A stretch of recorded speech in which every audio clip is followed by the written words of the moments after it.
In this video, we will show you how to blur house on Google Maps. If you have a house and you want to request a blur on Google Maps, it's very easy. First here, after you open the Google Maps, you need to open the Street View. How to open the Street View? You can just click the person of this corner, okay? Just click this and you will see the road now become blue.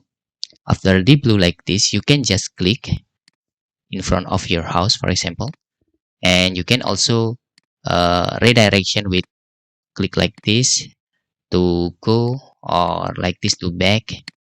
And if you found your house, you can just make sure the angle is look like this and then click to report a problem here. Report a problem. Now you can see after you click report a problem and there is questions how you can help with this. Okay, for example, request blurring.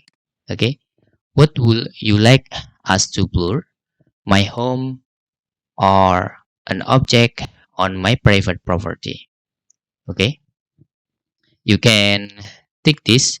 I certify that I have the authority to request the blurring this property because I'm the owner or tenant. Then you can type your email address here.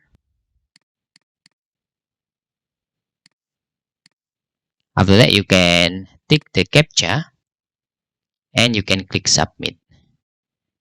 Now, maybe the Google team will contact you and your request may be approved. Okay, and that's all tutorial how to lure house on Google Maps. Okay, if you have any questions, you can fill in the forms comment below and hope this video helpful for you.